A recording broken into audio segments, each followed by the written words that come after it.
what's up, Cougs? Welcome back to another episode of CoogsTalk. I'm joined by Mitchell. I'm Mitchell, excited to be here. What about yourself? Akan, I'm feeling good. I'm dressed good. I got my watch on. I'm feeling good, so I'm here today.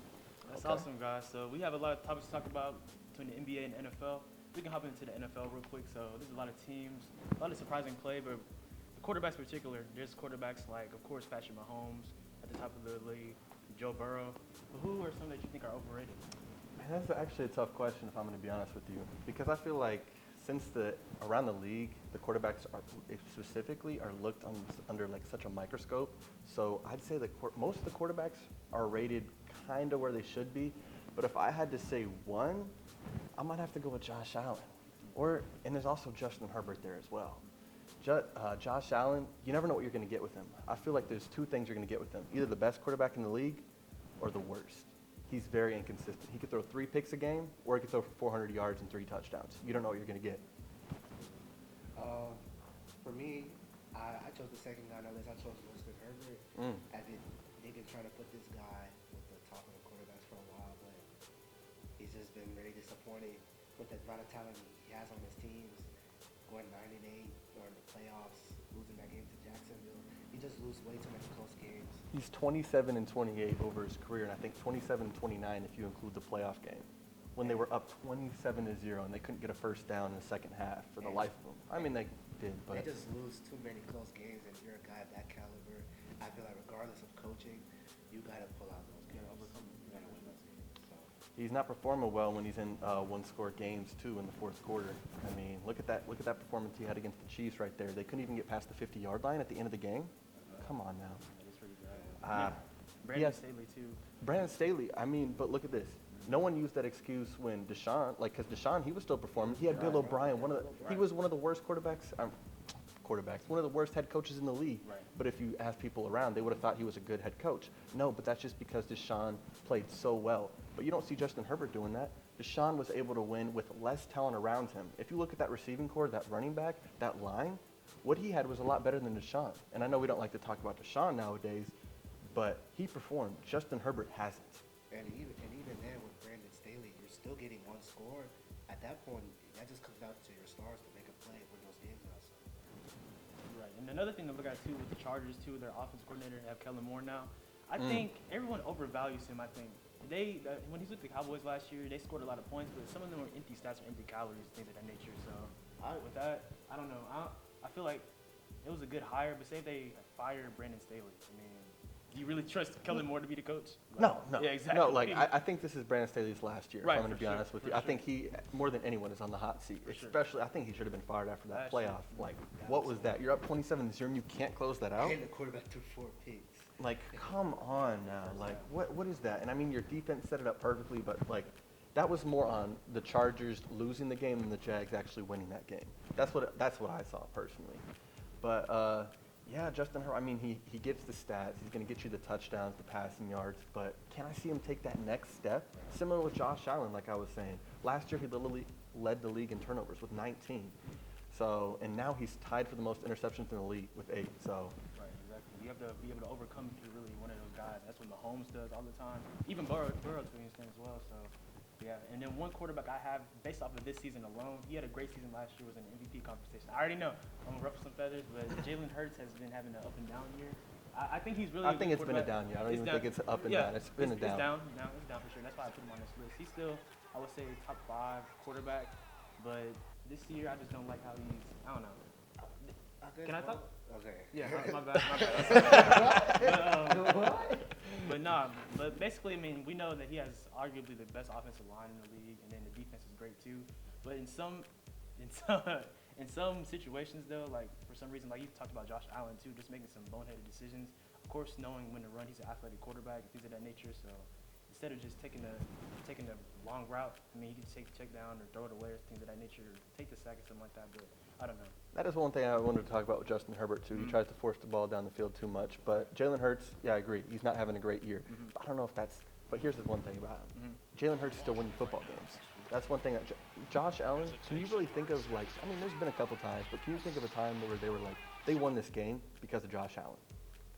I've thought of more games where even earlier this season when they played the Jets, the reason they lost that game was because of Josh Allen throwing 3 picks. What, the same guy? That was so bad. He's doing that. He lost in that game. So Jalen Hurts, yeah, he's having a down year, but he's still winning the games at the end of the day, which is all that matters at the end. You could play crap, but if you're winning me football games, sure. That's true, and they are 6-1 though, so I mean, they'll take that record. I mean, you could look at guys like Daniel Jones too, but I think everyone kind of just says he's not really that good of a quarterback. But if you're looking at the contract, you'd think he's a lot better than what he really is. I mean, they're playing better with Tyrod Taylor. When have you ever been able to say that about a quarterback that's getting paid, what, $40 million a year? Come on. Yeah, everybody knew that he really shouldn't have got that bag, honestly. And you couldn't have paid Saquon because, I mean, the running back position is so much wear and tear. But, I don't know. Looking back at it, the Giants are going to regret that. And I don't know. Because if they're bad this year, next year, I mean, they could draft a quarterback. I mean, they could try to get into Caleb Williams, sweepstakes, or Drake May. I don't know. It might the be Giants? But I just don't think they can get out of that contract. That's Maybe true. in a year or That is two, true. but I That don't is think true. they can get out of it right now. Really I haven't really looked at it. There was somewhat hope toward down the stretch. Especially, I think they won a playoff game with them. Yeah, they beat the Vikings. So I guess they got hope that finally he's come out to be something. That's why they gave him the money, and I guess he just went back to his old ways. They were kind of in a tough position because I mean they made the playoffs and they were doing just enough. But if you really look at the games that they were winning, really close, and it just seemed so fake to me. I mean, what are they right now? 1-5. I believe so. 2-5 maybe. Did they win last week? I think. I'm not sure. Yeah, I think they won last week with Tyrod. Oh, the Commander. They beat the Commander. Okay, yeah. 14-7. Yeah, so it just never seemed like I never saw them like doing exactly what they did last year. So much to the Vikings. I didn't see them going, what did they finish last year? Like 12-5, something like that. Yeah, I never saw them doing. I didn't see that repeat. All those one-score games with them too, and then that's happened this year, but they've been on the opposite side. Yeah, opposite side, losing all those games. So absolutely. Well, we can go and move on to the next topic y'all want to. So we can talk about some of the best and surprising teams around the NFL. A lot to talk about. Whoever wants to jump in first is fine. okay. I'll let you go first. Okay, I'll start. For surprising NFL teams, I went with the Falcons as one of the teams. Not just because I know their record is pretty mid, like 4-3 or whatever. Top of their division though. Yeah, but they're top of the division. But I guess who would have thought of the Falcons ever leading the division, especially with Desmond Ridder as their quarterback. So oh my gosh, don't even get me started on that because he beat the. Oh my gosh, watching him slicing up the Texans, that was hard to watch. And as we speak on that, I put the Texans on that list too, just because especially coming off such a bad season last year. But I guess the Stroud effect is real. So Stroud boys, stand up. So they're pretty decent. I also put the Lions, just because we seen this towards the end of the season last year, towards the end. How they were winning games and things like that. But I guess I don't think anybody here would expected them to be 5-2 right now and be one of the top teams in the NFC. So, and the last and final team, I put the Seahawks. Just because, for me, surprising. I put really Seahawks. After what you saw last year.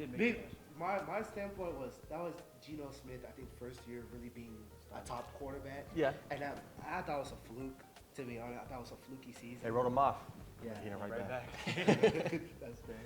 But I thought it was a fluky season, so I thought he would come back to normal, but I guess he never did. So the Seahawks still being up there, I think wasn't surprising for me. I know probably not for a lot of people. See, I do want to talk about the Texans because I know a lot of people might be surprised, but me personally, I'm not. And it's one thing that I actually kind of find funny because when they're talking about the Bryce Young and C.J. Stroud, because they went 1-2, so they're always going to be compared for the next however many years. As long as they're in the league, they will be. So what was everyone saying? They were like, oh, there's no weapons. There's no line. There's nothing in Houston. But now that CJ's doing good, they're like, oh, yeah, because he has a lot better receiving core. He has a lot better running back. It's like, wait, so now you're moving the goalpost instead of just like, yeah, you're changing the narrative instead of just saying, because people are giving him credit. Don't get me wrong. But I kind of saw this happening with the Texans. I can't say that I saw this happening with CJ. I'm a Stroud boy, watched a lot of tape on him, but I didn't see this coming from him. But I did see around this record coming at the time. So, because what did I say at the beginning of the year? I guess y'all haven't heard, but I was predicting 6 to 8 wins for the Texans. And so far, they're looking like they could even do better than that. And they're even looking like they might be buyers in the trade market. Who knows? They could end up maybe even squeezing in with the playoffs, squeezing into the playoffs. I don't know. They have a very easy schedule. So we'll see what ends up happening. But one thing, a lot of teams around the league, I would agree with you on the Falcons, but one thing that I would say is very surprising around the whole league is the defenses this year. I mean, everyone has a good defense, it seems. It seems like the Bengals, the Browns, Ravens, Steelers, that whole division. The Eagles, Cowboys, 49ers, it's like no matter where you look, defenses have really taken a step up. I mean, the Browns have actually really surprised me with how good they've been. Jim Schwartz, that hire was huge. Yeah, I mean, they beat the 49ers without Deshaun. I mean, they're looking like they don't even need Deshaun. No Nick Chubb either. Yeah, that's true. It's like DTR, they lost him the game pretty bad, but I mean, they're looking like they don't even need Deshaun. And everyone would have thought if you said that they were going to be 5-2 or 4-2, whatever they are right now, 2 losses, you would have assumed Deshaun was playing every game. No, they've won 2 games without Deshaun. That's really surprised me, honestly. And I would say I would say on the other side, I didn't expect the Panthers to be this bad. I really didn't. Same. Because they had some veterans too that they had signed and stuff like that. But I don't know. Bryce did get hurt a little bit, but not even that. They were still just bad. The offensive line is bad. Just overall, Frank Reich, wasn't he calling plays at first, and then but I don't really know when he stopped calling plays. I want to know so I can kind of evaluate that. Right, but and in terms of you said about the Lions too, I think a lot of people were projecting them to be a really good team in the NFC, and right now I think they're the 3rd, even though they got thumped by the Ravens last week. Oh my gosh, yeah. That was really 38-6. That game was not close at all. But those teams, for sure, and the Falcons, I mean, they could win the NFC South. Even the Buccaneers, I mean, the Bucs, Saints. It's like that division's really up for grabs. Too. Oh my gosh, Saints defense, yeah. Right, that's really good too. That one is up for grabs. I saw a meme or something like that saying that the NFC South had a Hall of Fame quarterback play, and now it's Bryce Young, Derek Carr, what's called trash. Yeah, just all that. But yeah, that's up for grabs. And then also, you talk about the Texans, they could win a division because remember they killed the Jaguars in that one game early in the season. They did. And they did. They're gonna play against each other again, of course. And the Jaguars, they are playing pretty good right now. But I mean, that would be a game to watch because I mean that defense really played up for that matchup. We talk about DeMeco Ryans, like. Oh yeah, he's really coach. improved that He's defense. Great. I mean, like aside from like Will Anderson, that defense is pretty much. Oh, and Jimmy Ward. Right. That defense is pretty much the same. Mm-hmm. It's just that we've seen it take a level up. Right. Because schemes really do matter. People were expecting the Texans defense to be just as bad. They're in like the top 15 in a lot of categories, top 20 in a lot of categories when they were at the 32, 30, 31 in like every category last year. They've taken a step up, and part of that is because of scheme. Right, exactly. People underrate the fact of coaching in the NFL. Like, you look at the NBA and stuff like that. I mean, you have great players and dominant players, and it's more individualistic. But in the NFL, like, coaching really matters. Like you said, DeMeco going in defense. Even with Dallas a few years ago in 2020, they had a terrible defense. Dan Quinn stepped in there at one of the best defenses in the league. So it just makes a huge difference. You know, same with the Browns. Jim Schwartz stepping in there with Miles Garrett and all them. Denzel Ward, have one of the best defenses in the league. I agree with what he said on the coaching. I actually think out of all sports, like, I would say football is one of the biggest where a head coach matters. And I would actually say that basketball is one of the least, because if you have all the talent in the world, they can kind of, but they won't win. You need a good head coach to win it all. But to just say make the playoffs, you don't have to have the greatest head coach in the world. If you have LeBron or whoever, if you just have great players on your team, you can make the playoffs, getting into the Western Conference Finals. Right. But having that next level head coach can get you to that next step. And then you have the players too. Then that's what basically puts you on the top. And speaking of the NBA, we can go and hop into that real quick. We can talk about the top 5 NBA players. The season just started in the 2023-24 season. We saw teams like the Warriors play, Suns, Lakers, Wizards, and Nuggets. Yeah, that's his team. Jordan Poole, hey, he could have a really good year, a most improved player type of year. Pool party. It's going to be a pool party this year. Talk about who y'all have ranked as your top 5 players. You can talk about it in order or just generally. I know y'all list is kind of similar, but how do you talk about that? My list. Okay, the bottom 2. Well, it's not really, it's the top 5. But I got Giannis 1. Ooh. Yeah. Ooh, after what we saw with Jokic. Back-to-back MVP and then finals MVP instead of a regular season MVP. I Doesn't seem like there's an answer for him anywhere across the league. I understand what you're saying with Giannis being, because both ways, he can go both ways. He's maybe the best defender in the league, and he's dominant on the offensive side. So I don't know. I guess it's just watching the game. I guess when Jokic scores or like when he just plays, it's just like it just doesn't make sense. Like, what is this? Because he's like. The weird thing is this is another thing why I feel like basketball is so immune to what do I say, immune? Whatever, something like that. It's just to analytics. Because when you're looking at the draft, you know how people are saying oh, Nikola Jokic, all these scouts made a mistake.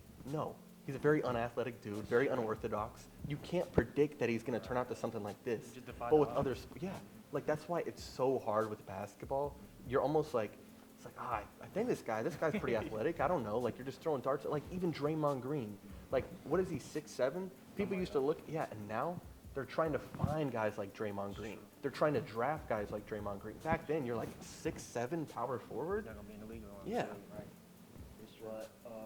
But I had Embiid, Luka, and I can't leave LeBron out of the top 5. I'm not gonna lie to you. I know some of my co-hosts King. here may disagree with me, but he did bring them to the Western Conference Finals. Especially starting off with a slow start. I know he had help from Oscar Reeves coming up big time for him, but I don't think LeBron has done enough, or really anybody has taken over him for him to fall out of the top 5.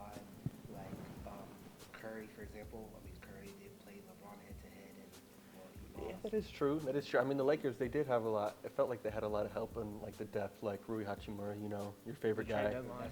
Yeah, that's your guy. You have a nice nickname for him. But yeah, LeBron, I don't know, man. But the fact that he's even in the conversation at 38, almost 39 years old. Wasn't he, wait, is he 38? He turns 39 in December. Okay, yeah. Hashtag Wash King. No, I would say, I mean, LeBron is the GOAT. Like, look here. I LeBron don't is the agree, GOAT. but okay. LeBron is the GOAT. I mean, I'm a LeBron fan, but I won't even lie to you. I can't say he's the GOAT. But that's a LeBron discussion is the for another GOAT, day. and I'm just subjectively right. If you want to argue, you're just wrong. Okay. But I gotta go with Jokic number 1. I gotta go with Jokic number 1. Didn't watch too much basketball last year, but anytime I turn on the screen, Jokic is popping off. I mean, like, he's hitting stuff where it's like, okay, the shot clock's coming to an end. He's like cranking that thing back there. I'm like, okay, he just do it. What? He made it? Okay. Right. Like, he just does so much things where I'm just like, this dude isn't human.